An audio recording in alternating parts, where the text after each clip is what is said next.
My name is Patrice Anderson, and I live in California. One enslaver ancestor in my family is my second great-grandfather, James Edward O'Kelly. He was born in 1824. He died in 1867. He married Elizabeth Middleton in 1849. Both James Edward O'Kelly and Elizabeth Middleton were born in Darlington, South Carolina. The Middleton family owned a large number of slaves. Elizabeth's first cousin, Alexander King Farrar, also owned a large number of slaves. He's one of the first signers of the Declaration for Secession for the Confederates. James Edward O'Kelly bought 1,100 acres in Wilkinson County from Alexander King Farrar, who owned land in nearby Adams County, Mississippi, in 1856. James O'Kelly's plantation was located in nearby Perrytown, Woodville, Wilkinson County, Mississippi. The oral history I was told in 1965 when I was a young teenager is as follows. The slave owner, James Edward O'Kelly, demanded that his slave Ellen, my second great-grandmother, have sex with him. She refused. James had her beaten. Still, she refused. James had her beaten again, and Ellen was blinded in one eye. Still, she refused. James threatened to have her thrown into a burning bush. Ellen submitted to his demands. Ellen was born in 1843. She was about 6 years old when James married his wife, Elizabeth. Ellen was about 18 years old when James raped her. Ellen bore 2 sons fathered by James. The first, Daniel Smith O'Kelly, was born in May 1862, and he died December 25, 1930. He is my great-grandfather. The second son was born November 1867. He died March 4, 1927.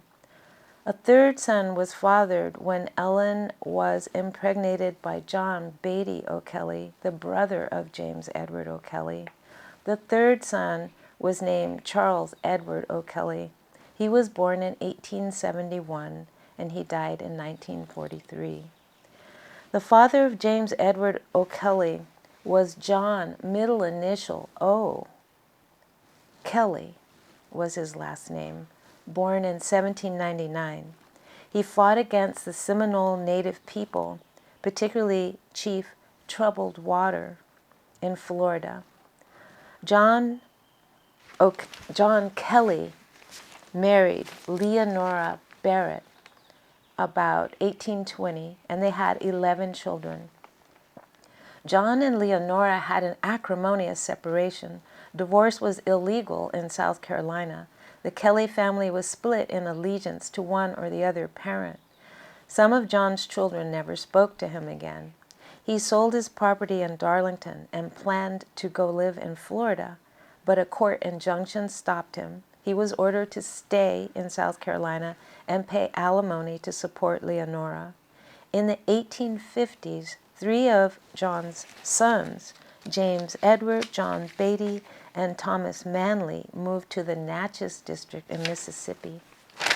And they changed their last name to O''Kelly. After Leonora died, John O. Kelly, in his 60s, remarried in Florida to Sarah Jane Curry, a Confederate widow in her 20s.